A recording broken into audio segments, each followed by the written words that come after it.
ओडिशा रे हेबो शिल्पर हब उत्कर्ष ओडिशा पूर्व आरंभ हेलाणी काउंटडाउन। विदेश रे बढ़िबार लागिछि ओडिशार क्रेज, बदलिब रूपरेख, ओडिशा मुहां हेबे शिल्पपति। उत्कर्ष ओडिशा माध्यम रे ओडिशा रे गढ़ी उठिबो अनेक शिल्प कारखाना, जहा संपूर्ण नुआ ज्ञान कौशल रे विश्व दरबार रे पहुंचिबो ओडिशार नाम। सिंगल विंडो माध्यम रे ओडिशा को आसीछि 3900 कोटी टंकार प्रकल्प, जहा राज्य सरकार द्वारा अनुमोदन सरिछि।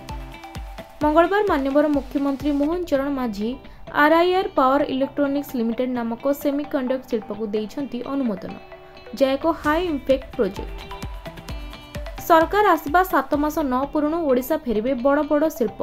पोस्को ठारू आरंभ करी मित्तल ओडिशा रे करिबे मेगा प्रोजेक्ट। शह शह नियुक्ति सांगकु सेमीकंडक्टर माध्यम रे गढ़ी उठिबो अनेक रोजगार माध्यम। उपकार पाइबे 4.5 कोटी ओडिया।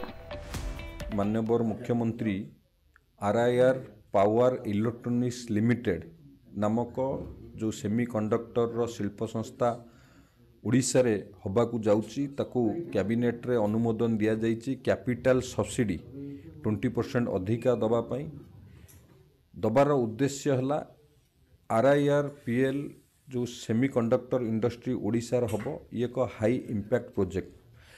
ये ओडिशा रे आरंभ हेले निश्चित भाव में इलेक्ट्रोनिक्स मैन्युफैक्चरिंग सेमीकंडक्टर क्षेत्र में ओडिशा आगू को जीव।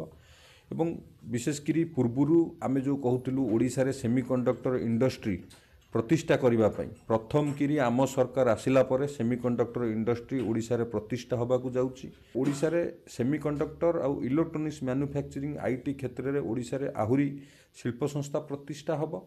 एवं उत्कर्ष ओडिशा पूर्वरु सिंगापुर भली विकसित राष्ट्रर प्रेसिडेंट आसीबा एवं ओडिशा रे सेमीकंडक्टर इंडस्ट्री प्रतिष्ठा होबा पई अनुमोदन मिलिबा। ये सबू सूचौची उत्कर्ष ओडिशा निश्चित भाव में एथर उत्कर्ष होबो। एवं ओडिशावासींकर जो आशा आकांक्षा अच्छी, ओडिशावासींकर जो लक्ष्य अच्छी सरकार को पाखरु निश्चित भाव में सरकार ताको पूरा करिबा पई सरकार प्रतिश्रुतिबद्ध। पारादीपरू संजय सेनापति रिपोर्ट, खबर ओडिशा।